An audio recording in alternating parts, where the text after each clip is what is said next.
Okay, I've been sorting out the old flags by category and regions of the world, and so here's the remaining batch of Nordic nations, aka Scandinavian nations.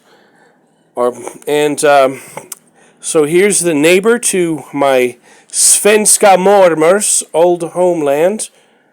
Svenska mormor means Swedish grandmother, but I have a funny story about Norway a couple years ago, and it was the first week of January of 2024, and I had this audacious plan that I was going to book the earliest train from Stockholm, which left about like 0 dark in the morning, and I was due to arrive in Norway around lunchtime, about 11, give or take 11:30, and then I'd have a nice afternoon walking around Oslo.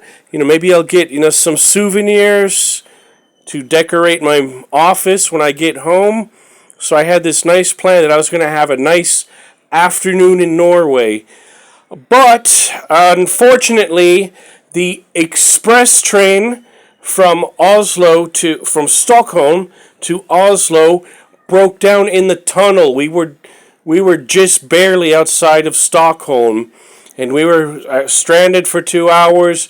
We were evacuated to another train, but we had to get out in another station in the countryside of Norway, and I believe the train was a Norwegian train because it was a lot older and clunky, so I paid an express price for pretty much a slow-ass Amtrak style train.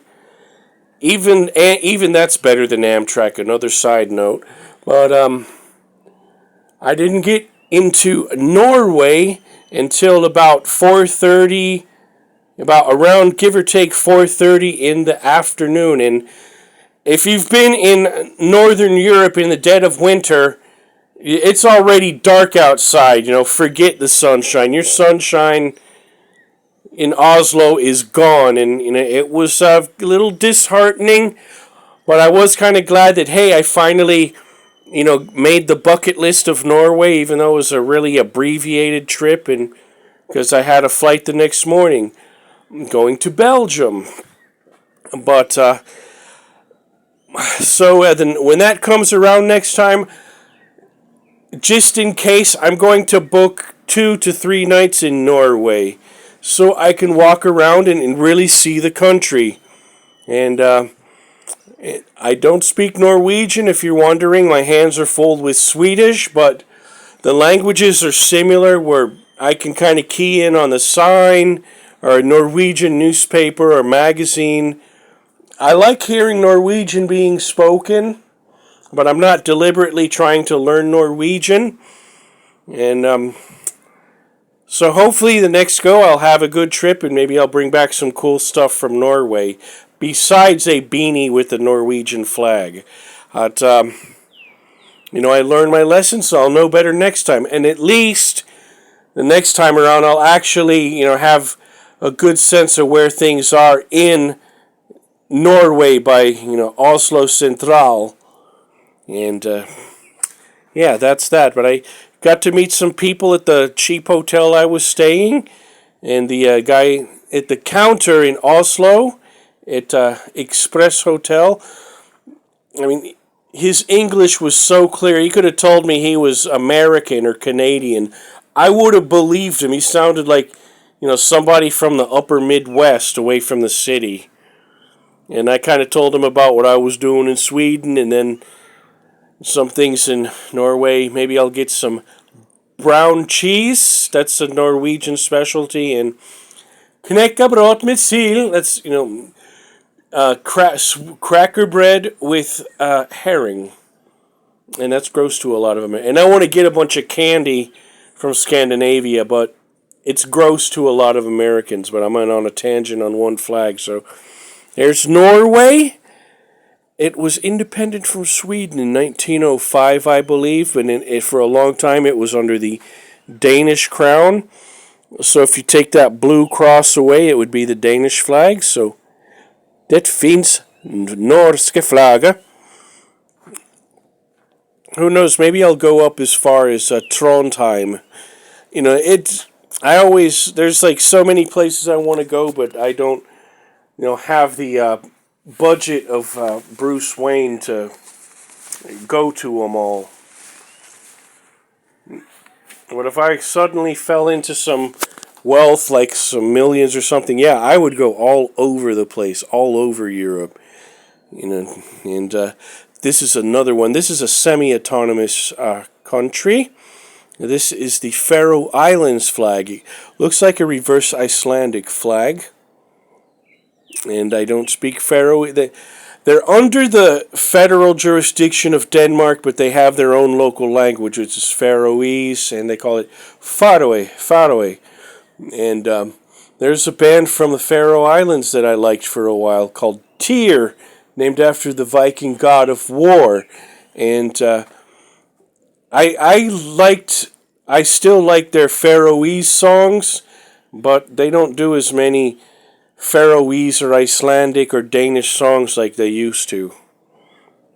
And they were just modified old folk songs from that area anyway, with heavy guitars and good vocals.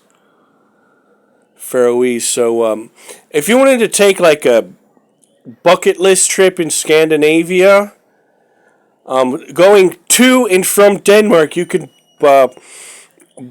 it's a cargo ship and a passenger ferry, and it leaves from Denmark, and it's midpoint. It stops at the Faroe Islands. Faroe Islands are they're between Scotland and the top of Scotland and Iceland. So yeah, it would stop in Tørshavn, their main city, which is really just like the biggest town. Because it's kind of like Iceland, but smaller scale. Everybody knows everybody. You're going to stand out very fast if, you're not a local yokel. Kind of like these towns in the south. And you're not from around these parts, except you don't have to worry about getting hung from a tree.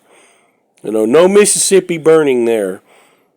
But again, because I'm a fan of the Scandinavian cultural diaspora overall, if it was realistically possible and feasible, yeah, I would love to.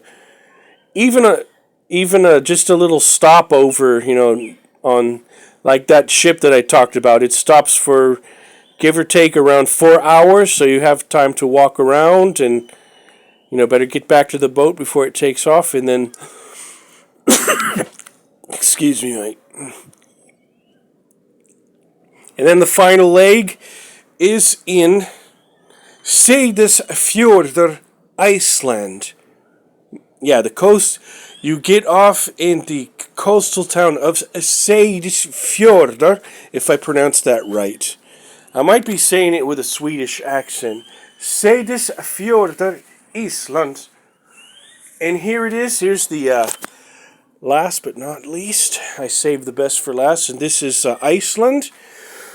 And up until the late 1940s, they were under the Danish crown. And they have compared to a lot of countries, a very low population, not even 1 million people. Probably like a third or less of that, give or take.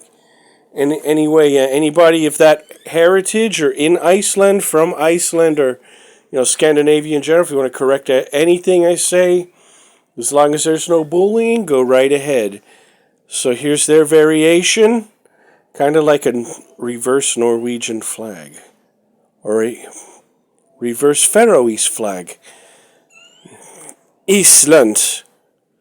And a lot of their interstate or their national highway is called the Ring Road, and it is literally a circle-shaped road. And so the most populated, obviously, is Reykjavik. And if you fly from there to the States or elsewhere in Europe, you'd fly from Keflavik Airport. And that's a very neat experience. And if it's in the cards, if it's realistic, I would love to, stay in Iceland for You can book a like up for 1 or 4 days layover if you book directly with Iceland Air. And I would love just even for a day or two, just walk around Iceland, and see more of the country than just a layover in the airport where you're stuck in a bubble before your next flight. But just to see the landscape, they got lots of beauty like volcanoes and things like that. They use volcanic heating for homes. Lots of sheep and such. Okay, wow, I'm going over 10 minutes now, so I'm going to cut it off from here. So that's my Scandinavian flags collection, over and out. Vi hörs.